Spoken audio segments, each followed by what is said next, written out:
Hidupin dulu, kalau enggak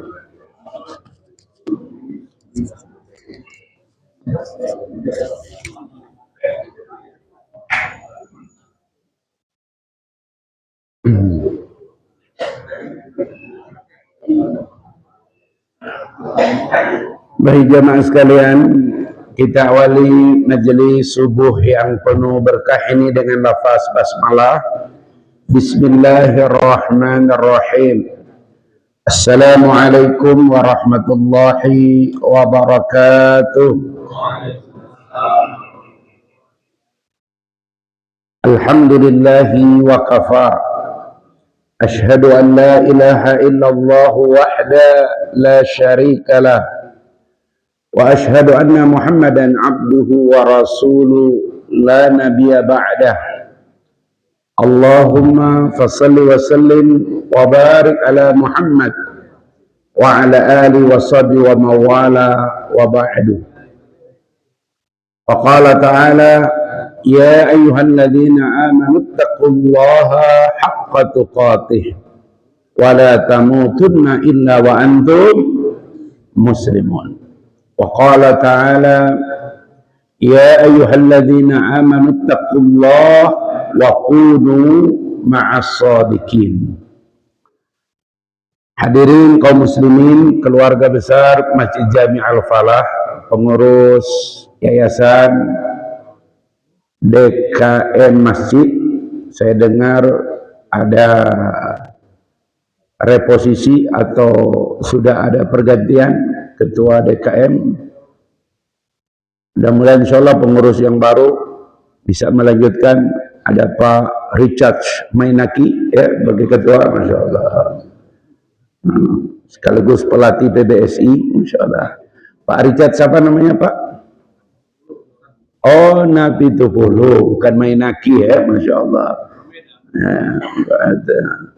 salah ini info dari ini berarti ini ya, gitu. Bapak-bapak sekalian, alhamdulillah kita sekarang sudah berada pada pekan terakhir Zulqaidah. Ya. Tanggal 18 kita sudah masuk nanti tanggal 1 Zulhijjah. Ingat hari Senin depan berarti ya. Senin besok tanggal 11. Senin berikutnya kita akan memasuki hari di mana dari 365 hari itulah 10 hari yang paling Allah cintai kalau kita berbuat amal soleh di dalamnya. Ma min ayyam, kata Nabi, ma min ayyam, tidak ada hari daripada hari-hari dari 360 yang amal soleh lebih dicintai Allah kecuali 10 hari pertama awal Zulhijjah. Dan puncaknya adalah Yaumun Nahar, hari berkurban. Pak Haji Abdurrahman, satu udah siap? Allahu Akbar, masya Allah. Itulah sebabnya bapak-bapak sekalian, Ustadz sudah menyampaikan 4 kesolehan ya. Pertama, kesolehan ritual, ini yang kita lakukan tiap hari. Kemudian yang kedua, kesolehan sosial, karena bagaimanapun kita hidup di tengah tetangga, masyarakat, keluarga, kerabat, bangsa, dan suasana sekarang, kita perlu terus untuk menghidupkan kesolehan sosial. Kemudian yang perlu juga kesolehan susila, karena lagi rame ini, dan itu pondok-pondok pesantren sekarang lagi dipantau ya. Mudah-mudahan Kementerian Agama ada kerjaannya juga, karena selama ini Kementerian Agama cuma urus haji dan umroh. Nah, setelah Kementerian Agama pisah ya, haji dan umroh menjadi kementerian tersendiri. Nah, sekarang mudah-mudahan bisa merapikan seluruh lembaga pendidikan yang ada di Kementerian Agama, termasuk pesantren. Karena kemarin ternyata oknum yang melakukan pelecehan terhadap 51 santri, loh. Ya, itu ternyata statusnya sebenarnya bukan kiai. Ya. Begitu. Jadi memang ini nilai setitik merusak susu senegara. Ya begitu, Masya Allah. Begitu. Selain kesolehan sosial, ini kesolehan susila ini istilah baru, tapi ini memang Kementerian Wanita, Perlindungan Pemberdayaan Wanita dan Perlindungan Anak nih mengharapkan di masjid-masjid juga dihidupkan kembali itu kesadaran susila, karena bagaimanapun orang tuh kalau sudah ada catatan pada bab susila itu berat, ya berat sekali itu. Makanya di masjid kami itu Pak Abdurrahman, imam masjid dilarang menerima privat Quran ke rumah. Privat Quran harus di masjid.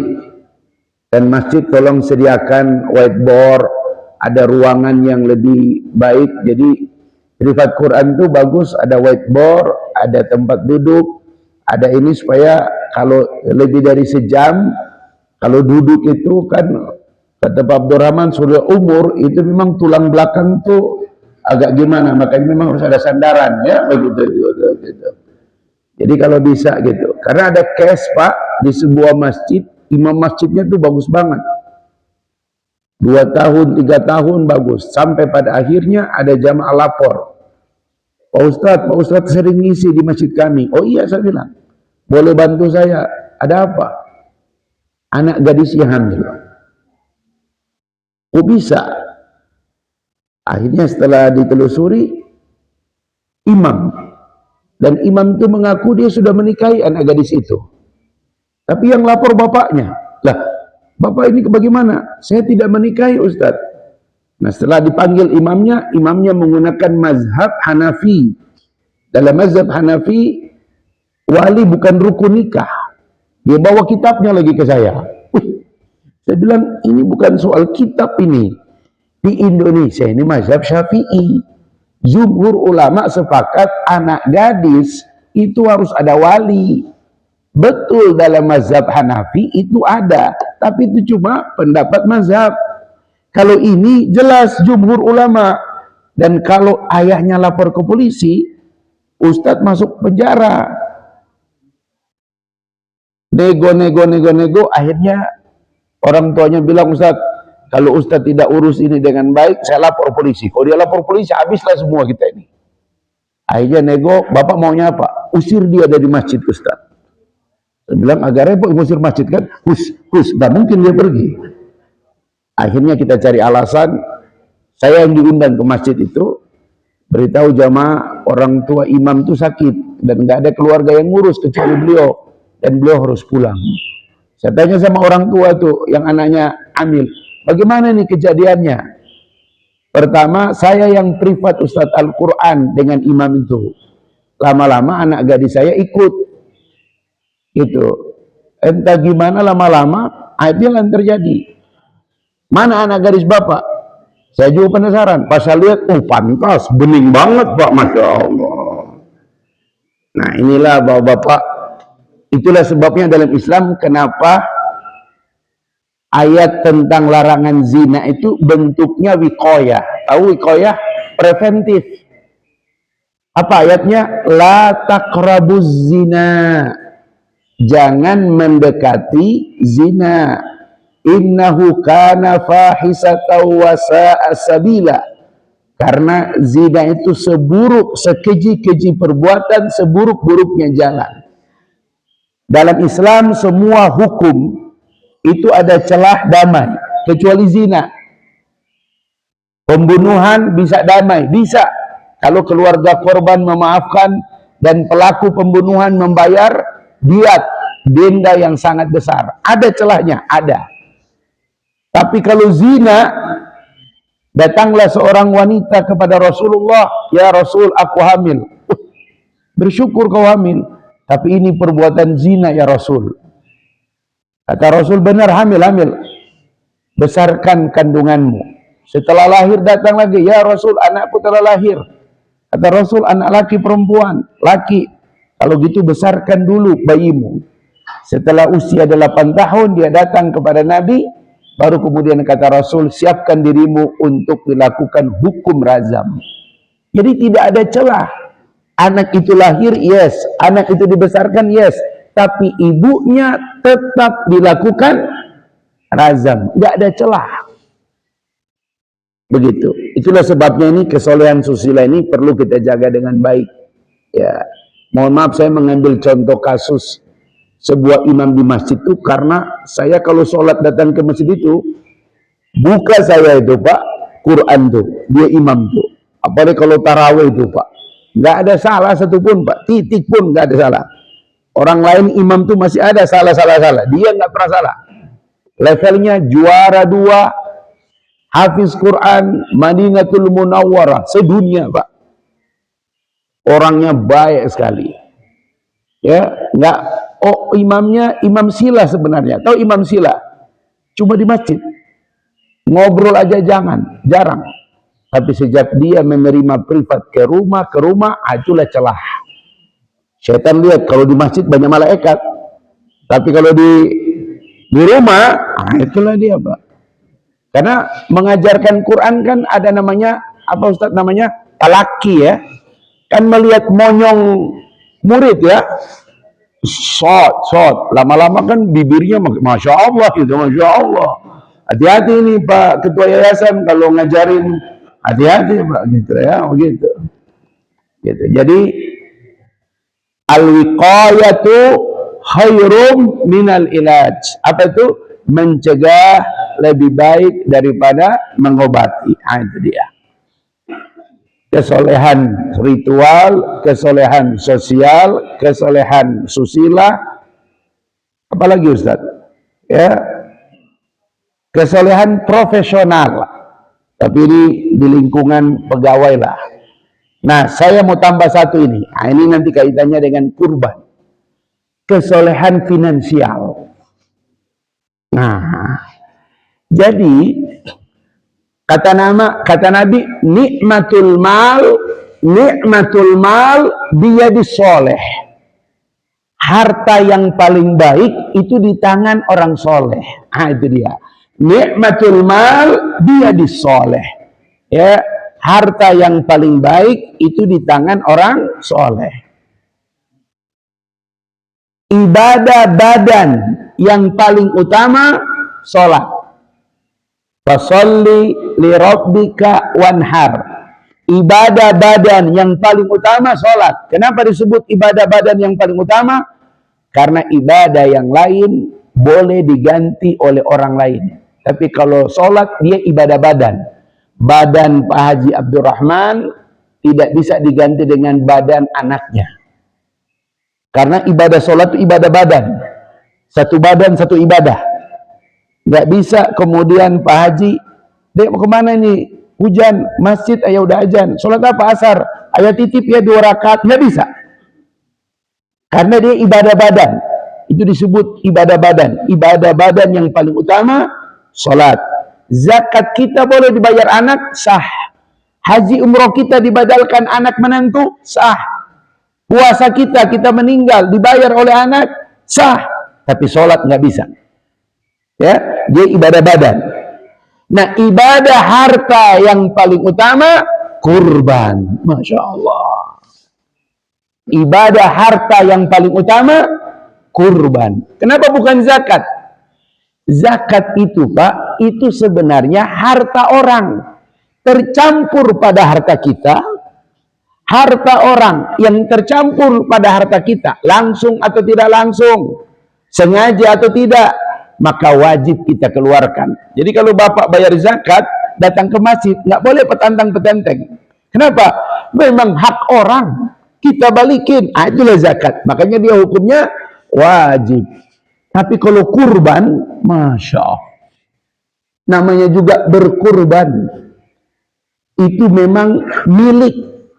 Itu memang ikhtiar, itu memang usaha.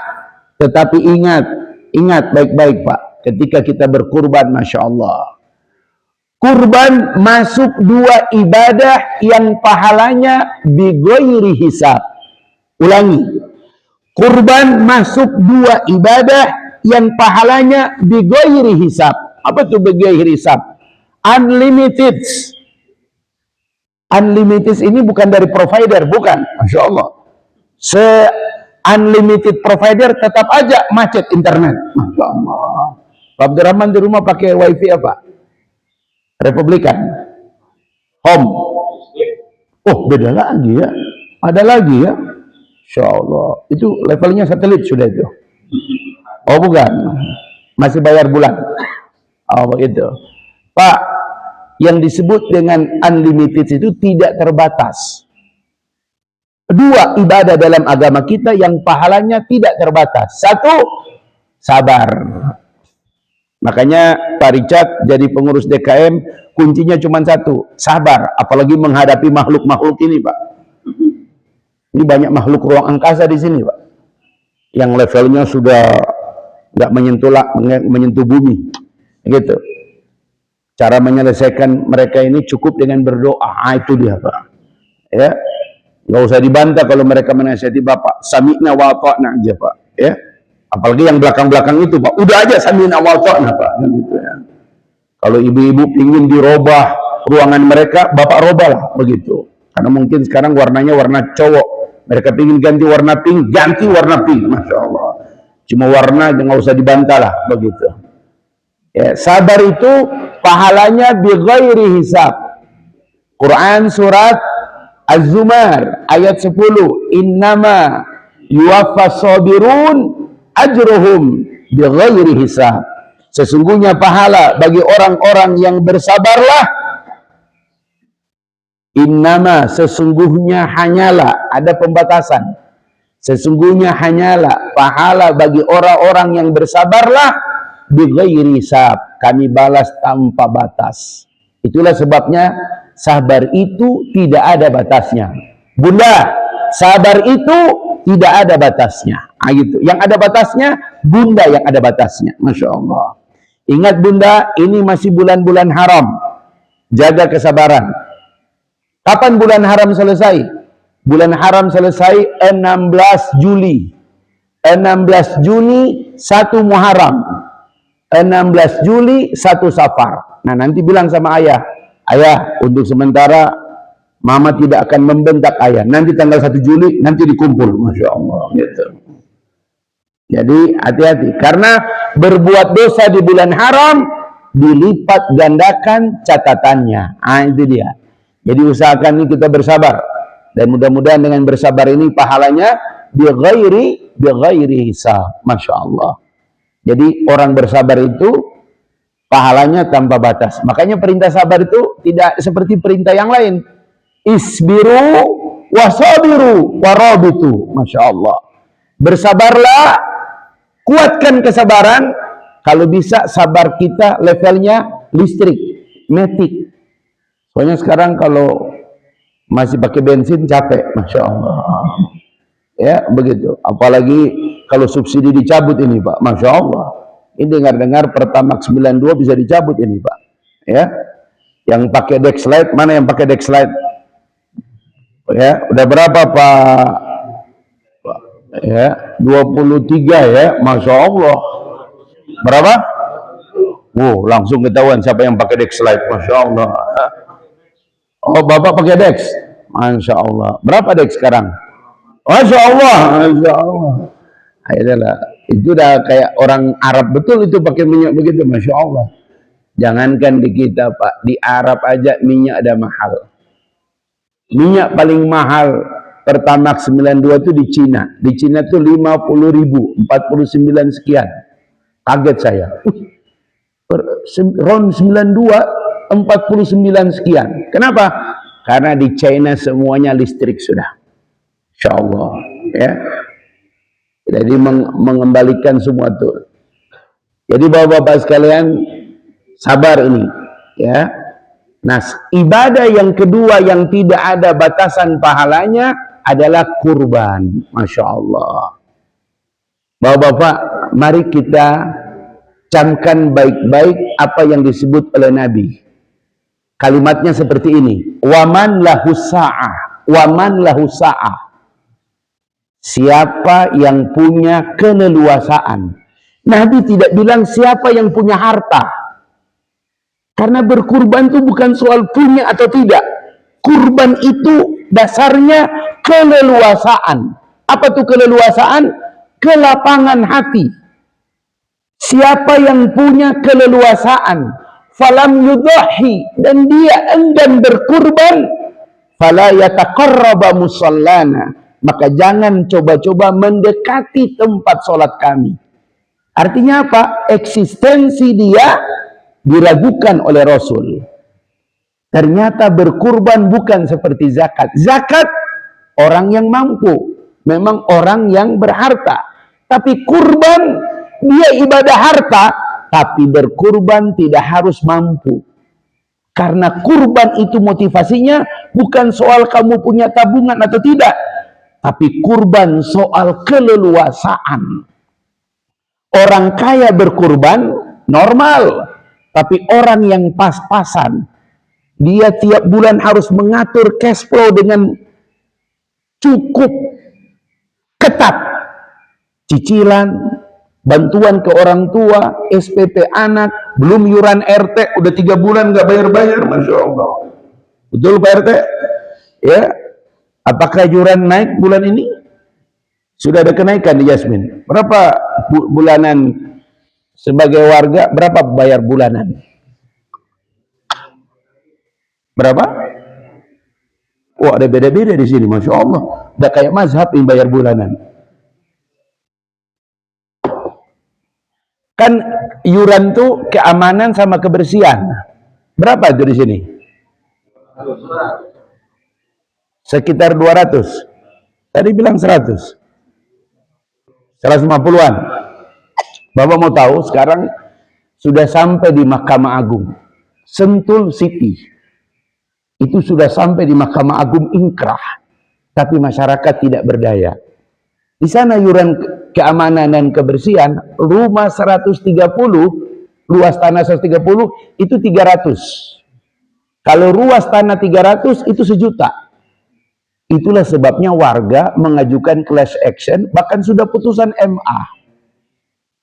Sudah putusan MA, tapi tidak bisa dieksekusi. Kenapa? Pemda Kabupaten tidak bisa mengelola Sentul. Akhirnya rumah dipasang stiker. Yang bayar ke Sentul ada stikernya, sampahnya diangkut. Yang tidak ada stiker, sampahnya tidak diangkut. Bermasalah sekarang. Karena Sentul bilang, kalau kalian tidak mau bayar, bagaimana kami mau angkut itu sampah? Kata warga, nggak masuk akal. Begitu. Rumah luas tanah 300 sama rumah luas 130, emang sampahnya beda? Kan sampahnya sama aja Pak sebenarnya kan? Tapi karena pembayaran diukur dengan luas tanah, itu jadi masalah di sana. Jadi memang babnya Pak, balik lagi. Harta itu, ini yang disebut dengan kesolehan finansial. Harta itu bukan soal berapa yang kamu miliki, berapa yang kamu kuasai, berapa aset, bukan itu. Abu Bakar itu tercatat nomor 1 dalam bab harta, bukan dia orang paling kaya. Orang paling kaya di Quraisy adalah keluarga Mus'ab bin Umair. Pada keluarga inilah Umar ibn Khattab bekerja sebagai debt kolektornya, penagih hutang keluarga Mus'ab bin Umair. Mus'ab bin Umair itu Pak, kalau rambutnya dipotong seperti Pak Haji Abdurrahman, seluruh orang Quraisy ikut potongan Pak Haji Abdurrahman. Coba buka pecinya, mau lihat potongannya Pak. Ya, oh Masya Allah, itu bukan potongan itu ya, Masya Allah. Itu namanya kehadirat, begitu. Jadi bapak-bapak, Mus'ab bin Umair itu orang tuanya paling kaya. Memang Khufafah, keluarga Khufafah. Khufafah itu leluhurnya Abu Bakar Siddiq. Makanya nama Abu Bakar Siddiq adalah siapa? Ya, nama asli Abu Bakar Siddiq radhiyallahu an, Abdurrahman ibnu Khufafah. Ya, itu kaya, tapi Abu Bakar Siddiq terkenal orang nomor satu karena dia pernah mendermakan hartanya di perang Tabuk. Satu-satunya perang. Tahu Tabuk? 650 km dari Madinah. Sekarang satu-satunya salju abadi di Timur Tengah Tabuk. Tidak harus musim November sampai Februari. Sepanjang tahun Tabuk ada salju. Cuma kalau ke situ city tour berarti memakan waktu 2 hari. Karena nggak ada kereta ke situ, harus pakai bis. Dan kalau 600 km itu pergi pagi pasti pulang maghrib. Agak repot. Itu kalau orang ke sana pasti bermalam dulu karena ingin lihat saljunya harus siang. Tabuk. Pada perang Tabuk, Nabi SAW seumur hidup beliau naik di atas mimbar, lelang surga. Siapa yang ikut membiayai perang Tabuk, maka aku janjikan kepadanya, mohon kepada Allah surga tempatnya. Hanya perang Tabuk yang Nabi sampai begitu. Kenapa? Karena pada perang Tabuk semua lagi seret. Ya, bisnis di mana-mana nggak jalan, hasil pertanian gagal. Cuma di waktu itu belum ada MBG, Masya Allah. Nabi tidak mengeluarkan keputusan MBG waktu itu, Masya Allah. Gitu. Ya, gitu. Walaupun saya sudah diwanti-wanti juga, Ustadz, kalau ceramah jangan singgung MBG. Yang penting positif aja lah, begitu. Gitu. Apa yang terjadi? Pada waktu itulah sahabat kemudian berlomba-lomba. Orang pertama yang heboh Madinah adalah Umar bin Khattab. Kata orang-orang, Ibnul Khattab, Ibnul Khattab, ada apa dengan Ibnul Khattab? Keluarga Ibnul Khattab menyumbangkan 50% harta keluarga mereka untuk membiayai perang Tabuk. Sampai kapan tuh? Waktu asar. Tapi habis maghrib Madinah gempar. Ibnu Hufafa, Ibnu Hufafa, Ibnu Hufafa. Abu Bakar Siddiq yang disebut oleh mereka. Kenapa dia? 100% harta keluarga mereka disumbangkan membiayai perang Tabuk. Masya Allah. Nabi panggil Abu Bakar. Ya Abu Bakar, ma baqiyata minal ahli. Apa yang kau sisahkan untuk keluargamu? Apa jawabannya? Baqiyatu minal ahli Allah wa rasuluhu. Yang kusisahkan untuk keluargaku Allah dan Rasulnya. Ini kalau kita yang jawab, apa kata istri? Makan tuh masjid sana. Masya Allah.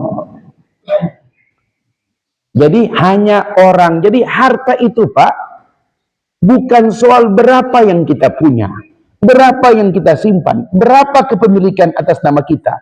Tapi harta itu terkait dengan keleluasaan hati. Makanya kata Nabi, waman lahus sa'a, siapa yang punya keleluasaan dan dia enggan berkurban, jangan coba-coba mendekati tempat ibadah, tempat sholat kami. Maka berkurban itu Pak bukan soal berapa tabungan kita, berapa uang kita, tapi sejauh mana kita mau berkurban atau tidak. Siap berkurban? Takbir! Masya Allah. Jadi gitu Pak. Masih ingat nenek-nenek di Pondok Kopi, Jakarta Timur, yang rumahnya bagian depan DKI Jakarta, bagian dapurnya Bekasi. 2 Pemprov datang Pak, bantu, ngasih uang. Tapi si nenek tidak renovasi rumahnya, malah dia beli sapi. Datang orang Pemprov DKI, pemeriksaan. Hasil bantuan bansos kan ada pengecekan. Nek, bantuan yang kemarin, ya, kata nenek, kalau saya renovasi rumah saya ini, umur saya sudah umur begini. Saya mati tidak dibawa ke kuburan rumah saya. Tapi kalau saya beli sapi, insya Allah di hari kiamat saya punya tunggangan. Masya Allah. Menangis orang Pemprov itu.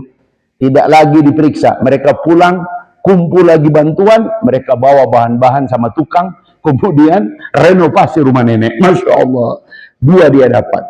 Beli sapi dapat, rumahnya direnovasi gratis. Masya Allah. Memang kalau orang, jadi pelajaran bagi kita, berkorban itu bukan soal punya atau tidak, tetapi mau atau tidak. Begitu. Pertanyaannya, kenapa ada orang enggan berkorban padahal punya? Salah satu sifat dari harta adalah harta itu membuat orang tidak cuma merasa memiliki, tetapi harta itu membuat orang ingin memproteksi. Siapa manusia yang paling suka memproteksi? Ibu-ibu. Ibu-ibu sejak dia memiliki suaminya, dia proteksi. Gak boleh ada orang lain yang memiliki suami saya. Masya Allah. Padahal Pak Abdurrahman, ada hadis Bukhari,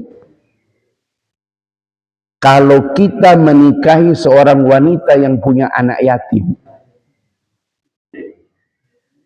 Bapak sih kalau baca hadis Bukhari nggak baca semua sih. Anak yatim, kalau ibunya nikah lagi, maka suami yang baru tidak wajib menafkahi anak yatim. Karena bukan darah dagingnya. Begitu Pak secara fikih. Yang menafkahi anak yatim siapa? Keluarga almarhum. Makanya bapak-bapak yang punya saudara laki-laki sudah meninggal, anaknya jadi tanggungan kita. Tapi kalau suami yang baru ini mau membesarkan, mau menafkahi, mau memberi tempat tinggal, mau menyekolahkan, apa kata Rasul dalam hadis Bukhari? Maka baginya surga. Masya Allah. Pak Abdurrahman siap masuk surga? Bilang dulu siap Pak Abdurrahman. Ya Masya Allah. Begitu masalahnya. Tapi memang harta itu membuat orang selalu memproteksi. Mari kita simak ayat berikut ini. Kalau nggak hafal ayat berikut ini, terlalu. Nama suratnya Al-Humazah. Wailul likulli humazatin lumaza alladhi jama'a malau wa'addada yahsabu anna malahu akhlada. Celakalah pengumpat dan pencelah. Ternyata pengumpat dan pencela itu sifatnya adalah alladzi jama'a malau wa'addada, yaitu orang-orang yang suka mengumpulkan harta dan menghitung-hitungnya. Jadi dia kumpulkan harta, dia hitung cash flow bagaimana, pengeluaran bagaimana, pemasukan berapa, tiap hari sibuk menghitung. Yahsabu anna malahu akhlada. Dia mengira bahwa harta itu bisa mengekalkannya. Kalla, sekali-kali tidak. La yumbadanna fil hutama. Kelak kami akan lemparkan dia ke neraka hutama. Masya Allah. Hati-hati bapak-bapak. Apalagi kalau umur bapak-bapak ini sudah masuk umur-umur menjelang maghrib. Ya, mata udah kabur. Umur sudah uzur. Jarang ke sumur, senangnya cuma di kasur.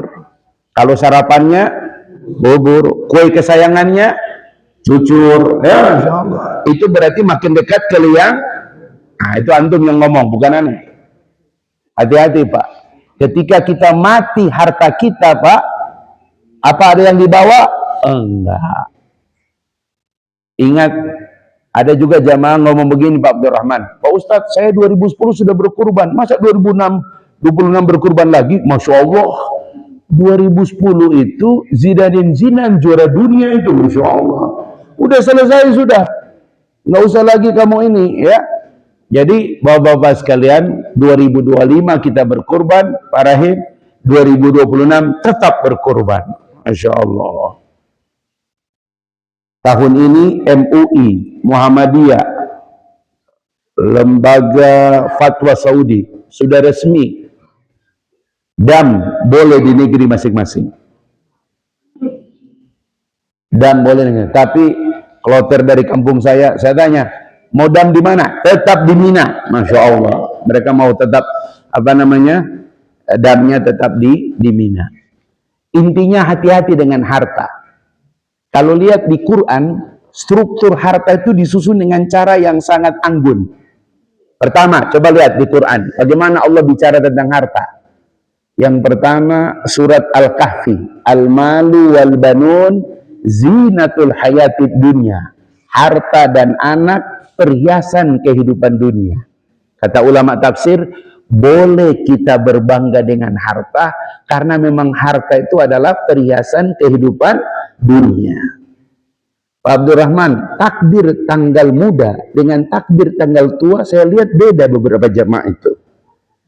Kalau tanggal muda takbirnya Allahu Akbar, mantap, Masya Allah. Coba tanggal tua. Allah, berat sekali Pak itu, Masya Allah ya. Begitu Pak, Masya Allah. Sengaja atau tidak, pengaku atau tidak, ada perasaan berbeda itu Pak. Jadi harta itu memang perhiasan kehidupan dunia. Contoh jam tangan. Jam tangan itu boleh nggak dipakai masjid? Boleh. Cuma adabnya kalau sholat sebaiknya jangan di tangan kanan. Karena kalau imam di sini kan bacaannya panjang. Bapak sedekat tangan kanan di atas. Kalau imam kepanjangan, Bapak tidak lagi melihat tempat sujud. Bapak sudah memperhatikan jam tangan Bapak. Ini waktu saya ke Inggris, ini saya beli di mana? Nah itu dia ya. Jadi sudah mulai memperhatikan jam tangan. Apalagi tahiyat. Itu bisa mempengaruhi orang di sebelah. Kenapa? Jam tangan Bapak gede. Dia perhatikan. Ini kok jarumnya ada 3. Ini jam apa meteran PDAM? Nah itu Pak, Masya Allah. Gitu Pak. Apalagi kalau Bapak pakai jam yang apa itu? Digital. Diperhatikan, kok jamnya mati? Padahal memang kadang-kadang kalau nggak disentuh, mati. Nah itu Pak. Jadi jam tangan itu boleh pakai, boleh Pak. Dia perhiasan. Ya. Jari ini kosong, tapi kalau ada cincin, menarik. Tapi ingat untuk bapak-bapak, jangan pakai emas. Ya, Rasul selalu pakai cincin. Makanya saya beberapa kali dikasih cincin, cuman kenapa saya tidak pakai? Karena sekali wudhu, buka, nggak pernah pakai lagi. Ya Masya Allah. Sudah sampai di rumah baru ingat, ya Allah ada di tempat wudhu. Masya Allah. Balik lagi ke Al-Falah, Alhamdulillah masih ada. Masya Allah. Karena Al-Falah, ya Masya Allah. Begitu. Jadi bapak-bapak nggak pakai cincin Pak. Oh Masya Allah. Gitu ya. Ada orang tuh Masya Allah, bukan cuma 1, 3 bahkan. Masya Allah. Apalagi zaman batu itu Pak. Masya Allah. Saya makan itu ditegur oleh seorang, Ustadz jangan taruh kaki di atas meja. Loh, ini tangan. Karena cuman kaki yang nggak pakai cincin katanya. Masya Allah. Di zaman batu itu maling tidak terlalu banyak. Kenapa? Orang ngegosok batu itu sampai tengah malam, Pak. Masya Allah. Ya. Apa yang terkenal itu Pak? Bacaan apa lagi Pak? Oh, udah lupa zamannya. Jadi harta itu perhiasan kehidupan dunia. Zuyyina linnas hubbu syahawat minan nisa wal banin wal qanatir minal muqantara minadz zahab wal fiddah. Dijadikan indah pada pandangan manusia. Itulah disebut perhiasan. Kalau dilihat jadi indah. Hanya di Indonesia ini rumah-rumah banyak model. Di luar negeri jarang rumah banyak model. Kenapa? Ya, musim salju, musim badai. Kalau model-model rumah begini Pak, datang badai, habis semua nih genteng ini, Masya Allah. Di sana rata-rata kotak-kotak saja Pak. Ya. Yang banyak model itu kalau Cina cuma Xinjiang, Uighur. Karena itulah satu-satunya negeri Cina yang tidak ada badai dan tidak ada banjir. Selain itu semua negeri Cina pasti ada badai setahun 2 kali dan pasti ada banjir besar. Nah tahun ini Cina akan menghilangkan banjir besar karena dia buat jalan tol, laut jalan tol. Jadi itu ditembus 4.600 km itu Pak, dari utara ke selatan. Dari sungai yang bikin banjir dialirkan sampai dari utara ke selatan. Satu tempat yang tidak banyak air tembus. Jadi tidak akan ada banjir lagi sejak nanti proyek raksasa itu selesai. Wah, luar biasa. Al-malu wal banun zinatul hayatid dunya. Yang kedua, tadi surat Al-Kahfi ayat 46. Sekarang yang kedua, harta salah satu sumber kelalaian. Al-Munafiqun ayat 6. Ya ayyuhalladzina amanu la tulhikum amwalukum wala auladukum an zikrillah. Hai orang-orang beriman, jangan sampai hartamu dan anak-anakmu melalaikan kamu daripada mengingat Allah. Nah ini dia. Jadi kalau tadi harta disebut perhiasan, maka pada ayat ini Allah mewanti-wanti kita. Hati-hati harta kalian salah satu sumber kelalaian. Tidak sedikit orang sholat masih ingat duit. Tapi ketika menghitung duit, lupa sholat. Masya Allah. Ibu-ibu itu kalau sudah di pusat perbelanjaan lupa waktu sholat. Saya di Tanah Abang tuh menemani istri, bawa keluarga dari kampung, pingin ke Tanah Abang. Dengar dari telinga, saya dengar sendiri, sekelompok ibu-ibu, Jen, sudah asar belum? Kaget saya, loh kok nanya asar? Salah satu menyahut, ya kenapa? Kita belum sholat zuhur loh. Masya Allah. Masya Allah, ya. Jadi kalau sudah di perbelanjaan itu, Pak, kalau ada orang di pusat perbelanjaan masih ingat waktu sholat, berarti dia tidak lalai. Karena ukuran kelalaian itu selalu diukur dengan sholat. Aqimis sholata lidzikri. Dirikanlah sholat tanda kalian mengingatku. Orang pertama dianggap lalai ketika dia tidak lagi mengingat Allah. Tanda ingat Allah adalah sholat. Makanya bapak-bapak hati-hati. Bawa istri, bawa anak. Habis maghrib jalan. Langsung menuju restoran makan. Tiba-tiba interupsi seorang anak. Ayah, sekarang ini kita jalan. Iya nak. 5 menit lagi loh Isya. Bagaimana ayah? Kita mau sholat Isya di mana? Kalau ada anak ngomong begitu Pak, keluarga Pak sudah selamat Pak. Karena ada satu anak selalu mengingat kepada Allah. Kata si ayah, tenang nak, restoran yang akan kita tuju ini di sampingnya ada masjid bagus. Ayah sudah survei, toiletnya bagus, karpetnya harum. Insya Allah kita ke sana nggak sampai 5 menit. Ya, kita sampai di sana azan, wudu, ya, atau dari sini kita wudu, kita bisa sholat berjamaah di sana. Masya Allah. Ke restoran pun selalu mengingat waktu sholat. Keren itu Pak. Gitu. Kemarin waktu pembukaan Jogja Cimanggu Avenue, saya diundang, Pak Ustadz baca doa. Ya, launching, soft launchingnya hari Senin 20 April. Ya, grand openingnya Rabu 22 April. Saya di situ saya bilang kepada karyawan, di belakang Jogja ini ada Masjid At-Taqwa. Ya, di Jogja juga ada musola. Jangan tinggalkan sholat walaupun bergantian. Begitulah sampaikan ke karyawan Jogja itu. Karena 85% Muslim. Ya, jadi disampaikan kepada kalian, jangan lupakan sholat. Minimal begitulah pada karyawan itu. Kalau kalian tidak melupakan sholat, pekerjaan kalian berkah. Itu dia. Jadi harta itu salah satu sumber kelalaian. Yang ketiga, ini lebih keras lagi. Harta adalah fitnah. Quran surat At-Taghabun surat 64 ayat 15. Innama amwalukum wa auladukum fitnah. Pak Imam kita, Pak Ustadz, kalau sholat subuh Pak Ustadz, kalau bisa tema-temanya tema-tema yang surat-surat begitu loh Pak Ustadz. Ya, jadi ada tema, jadi sholat subuh itu biar mereka bisa sampai nangis lah gitu ya. At-Taghabun, As-Saff, ya begitu, Al-Munafikun, itu juz 28, 29 tuh bagus banget tuh kalau dibacakan sholat subuh. Ya, kalau Isya dipanjangin sholat lain boleh, tapi subuh surat At-Taghabun, As-Saff itu mengingatkan semua jamaah itu ya. At-Tahrim tentang keluarga. Karena kan rata-rata yang sholat ini bapak-bapak supaya mengingat tanggung jawab dan sebagainya. Ya, ingat bapak-bapak. Harta adalah fitnah. Tidak sedikit karena harta suami berantem. Ada suami berantem karena harta. Ada. Tiap hari Ustaz. Masya Allah. Ada uang abang. Gak ada uang abang. Pak Rahim. Gak ada uang abang. Masya Allah. Takbir. Beda al-fala. Ada uang abang sayang. Gak ada uang tetap disayang. Masya Allah. Karena di masjid, ya, Masya Allah, gitu, Insya Allah. Saya bersaksi kalian ini soleh semua. Ibu-ibu saya bersaksi ibu-ibu soleha semua.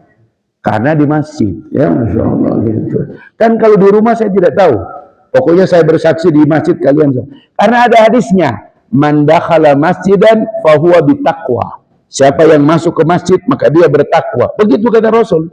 Begitu baiknya Rasul bersaksi pada orang ke masjid. Maka kita tidak boleh berburuk sangka kalau orang sudah ke masjid.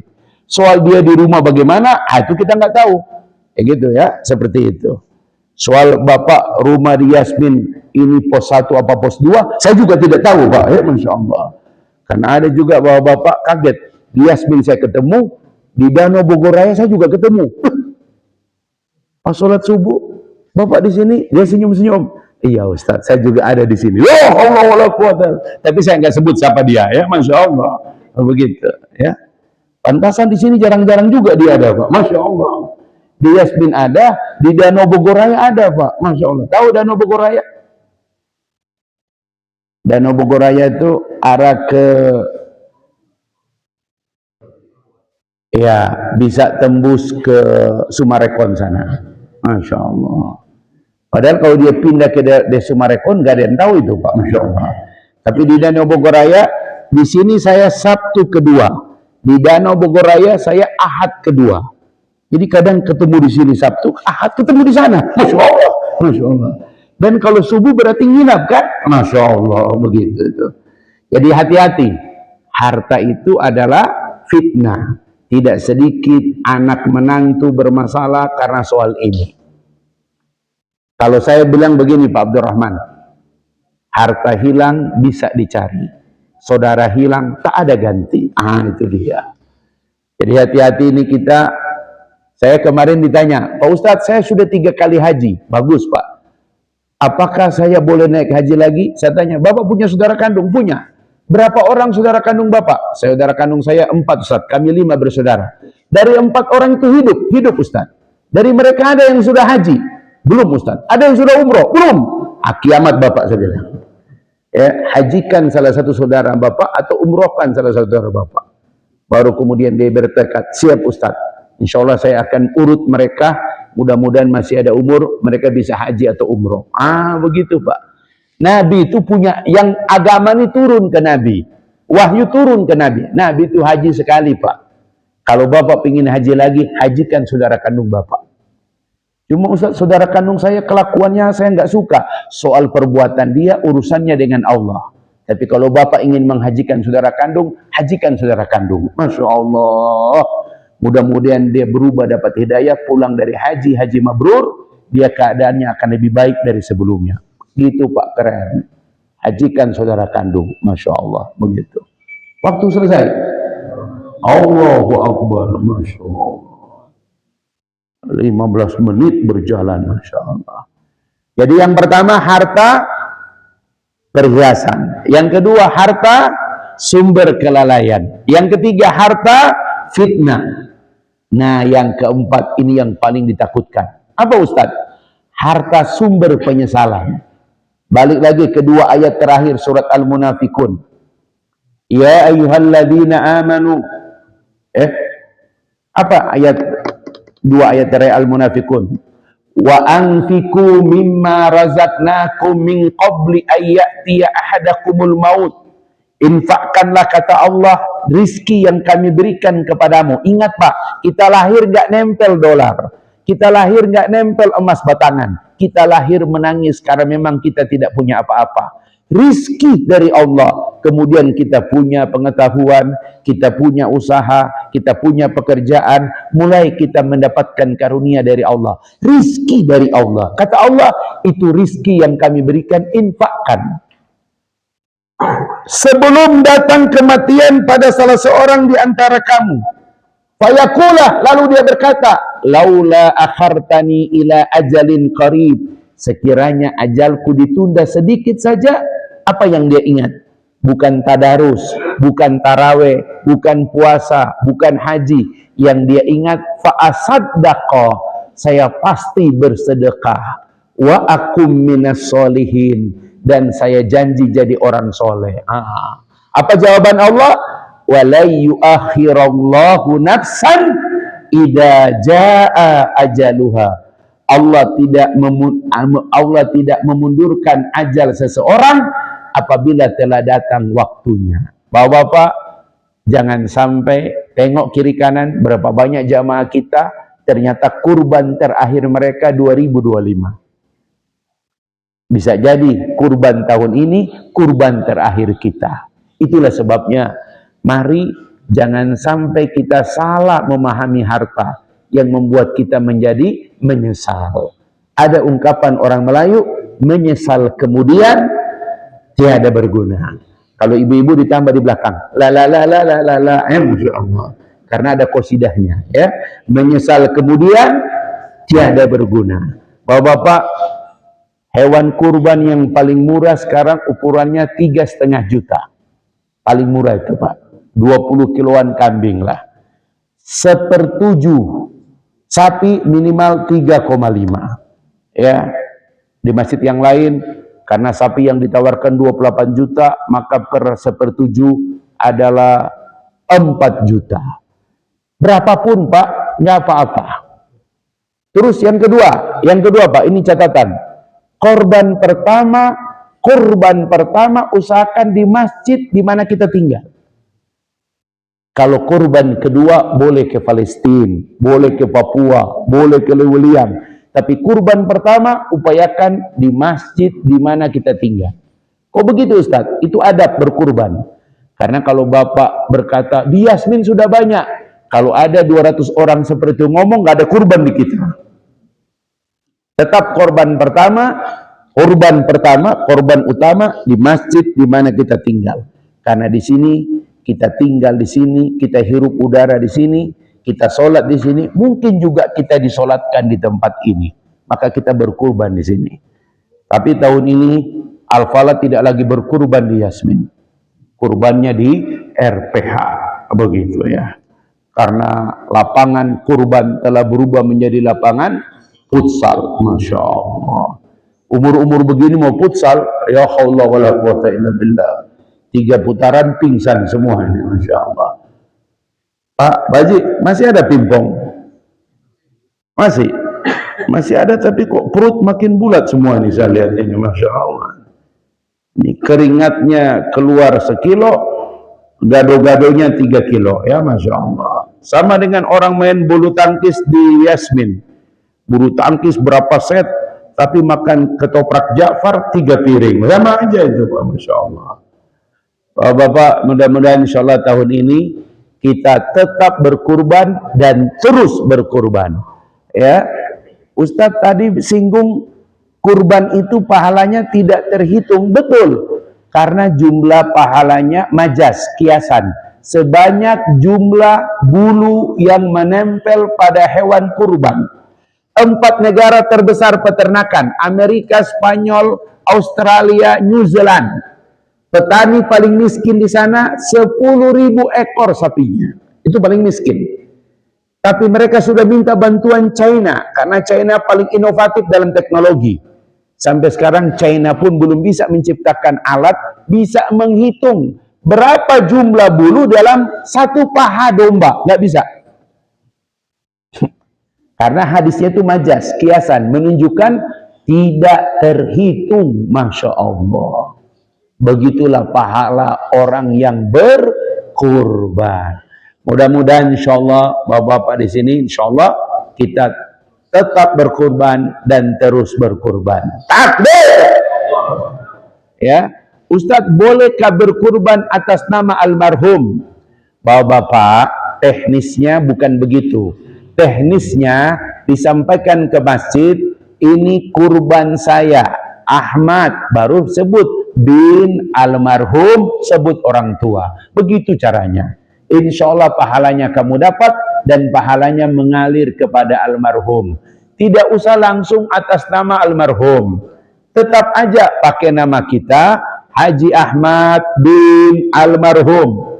Nah, untuk DKM bagus di depan semua pengorban pakai nama keluarga Haji Ahmad. Nah, supaya kata Nabi, ini kurbanku, ini untuk keluargaku, dan ini untuk umatku. Disunahkan menyebut keluarga Haji Abdurrahman. Jadi nggak usah sebut lagi nama siapa, semua udah masuk itu. 1 ekor domba untuk 1 keluarga. Sapi boleh 7 orang. Boleh Ustadz sapi untuk 1 keluarga? Boleh kalau mampu. Di kita tahun lalu 17 ekor sapi, 2 diantaranya 2 keluarga. Tahun ini ada lagi, Ustadz kami mau tahun ini 1 ekor sapi. Berarti bertambah 3 keluarga. Mudah-mudahan bisa 18 sampai 20 ekor sapi. ya, dipotong. Kami pakai dari Depok, sembelian halal Depok, ya, 20 orang, zuhur selesai, Masya Allah, karena 10-10 potong, sama-sama, jadi 2 itu kita pakai. Alhamdulillah, mumpung masih ada lapangan taman di bawah Sutet, itu bisa dipakai, RW mengizinkan, ya, yang penting jangan dibeton Ustaz. Tadinya penyembelih hewan itu minta dibeton 4x4, tapi RW tidak setuju, karena itu taman. Jadi sembelih di situ Pak, 2 tempat, 10 tim, 10 tim, zuhur beres Pak, asar masjid sudah nyaman, Masya Allah. Jadi potong di taman, caca-caca tetap di masjid. Alhamdulillah selesai, asar, sholat asar sudah rapi, begitu. Jadi bapak-bapak, mudah-mudahan tahun ini Insya Allah, siapa ketua panitia kurban? Mana orangnya? Oh, Masya Allah, ini Sip of Jagal, Masya Allah. Koordinasi dengan RPH. Dari RPH ke sini sudah jadi di kantong-kantong. Oh, nanti di sini tetap di caca. Alhamdulillahirabbil alamin. Insyaallah tetap ada bersemangat berjamaah. Usahakan ada caca-cacanya supaya biar ibu-ibu juga ikut. Jangan lupa Bu, konsumsi terbaik, Masya Allah. Ya, itu Bu, kalau jamaah lagi mencaca Bu, ibu bawa esteller, insya Allah stop semua Bu, Masya Allah.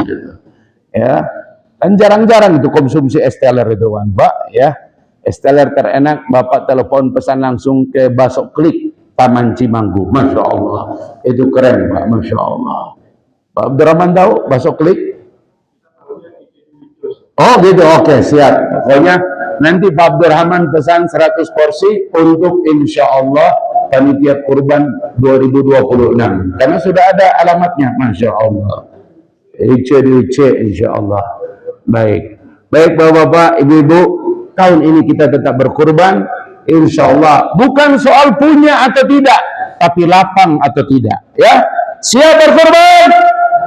Takbir! Allahu Akbar. Alhamdulillah, 5 menit lagi Pak Ketua Yayasan ada penyampaian pengumuman khusus. Jadi sekarang ke DKM Pak Richard Napitupulu, bukan Richard Mainaki ya. Insya Allah saya koreksi itu. Gitu. Setahu saya Richard Mainaki sekarang di Malaysia ya. Jadi pelatih kepala tim ganda putra Malaysia, dikontrak sampai Olimpiade. Karena sekarang Malaysia belum pernah mendapatkan emas selama negara itu berdiri. Nah, satu-satunya jalan mereka emas, mereka yakin dari bulu tangkis. Itulah sebabnya impor pelatih Indonesia, Richard Mainaki. Kalau sekarang Richard Napitupulu, ya insya Allah. Begitulah. Tahu saya nih Pak Richard orang media, tapi nanti tolong bikin tema tentang kurban ini di share di grup ya tadi itu ya. Betapa penting kita untuk tetap berkurban. Dan siarnya kurban pertama di Al-Falah. Itu. Saya bukan menolak spanduk, brosur di grup-grup. Berkurban untuk pesantren boleh, berkurban untuk Palestina boleh. Tapi ingat, kurban pertama di Al-Falah. Coba kalau Ustadz bilang kurban pertama, jawabnya di Al-Falah. Kurban pertama. Nah, begitulah ya. Itu siarnya supaya kalau korban kita pertama di Al-Falah. Kalau kedua, boleh kemana? Begitu. Apalagi kalau Bapak posnya 2. Kurban pertama di Al-Falah, kurban kedua di Danau Bogoraya. Ya, Masya Allah. Misalnya begitu. Itu boleh juga itu. Karena kan di sana juga ada rumah masalahnya. Begitu ya. Seperti itu. Tapi saya lihat orangnya tidak hadir. Ya, Masya Allah. Begitu. Baik Bapak-Bapak sekalian, mudah-mudahan insyaallah ibadah kurban kita tahun ini diterima Allah Subhanahu wa taala. Kita dimurahkan rezekinya, anak-anak kita lagi berjuang dalam usia pendidikan dimudahkan sehingga dia lulus dengan nilai terbaik. Anak-anak kita yang sudah berkarir, semoga dia bekerja dengan penuh tanggung jawab sehingga semakin baik karirnya. Dan anak-anak kita yang punya bisnis, punya usaha, dimudahkan usaha dan bisnisnya. Dan yang sudah pantas umurnya, semoga Allah berikan jodoh terbaik untuk dunia dan akhiratnya insyaallah. Amin ya rabbal alamin. Astaghfirullahaladzim, astaghfirullahaladzim, astaghfirullahaladzim.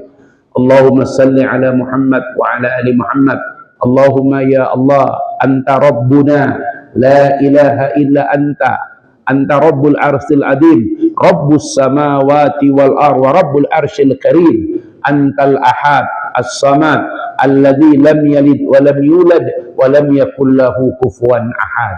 Allahumma ya Allah, kau titipkan kepada kami rizki, apa itu harta, apa itu aset. Jadikanlah harta dan aset kami menjadi berkah kehidupan kami, bukan fitnah dalam kehidupan kami, bukan fitnah pada pasangan kami, apalagi fitnah pada anak-anak kami. Ya Allah, letakkanlah harta-harta di tangan-tangan kami, agar harta itu cepat dan terus bermanfaat.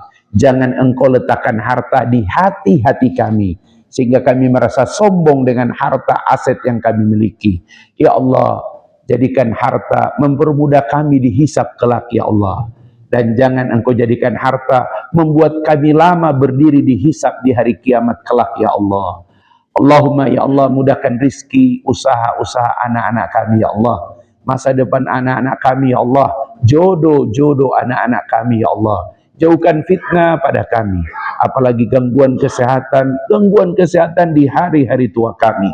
Jauhkan fitnah pada kami ya Allah, apalagi fitnah di antara kami, buruk sangka pada sesama kami, kedengkian pada sesama kami. Allahumma ya Allah, jadikan senior kami teladan bagi kami semua, dan anak-anak muda semangat berjuang hidup kami.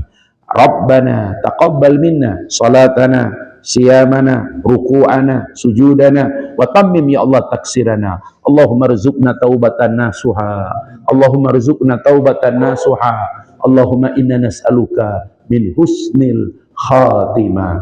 Rabbana atina fid dunya hasanah wa fil akhirati hasanah wa qina adzaban nar. Sallallahu ala Muhammad wa ala alihi wa baraka wa sallam, walhamdulillahi rabbil alamin.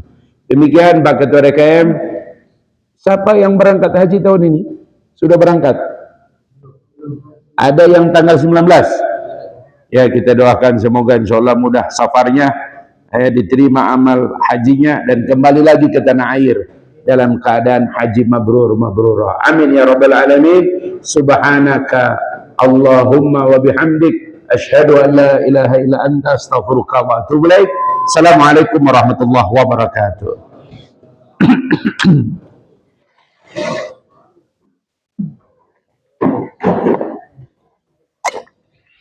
Allahu Akbar.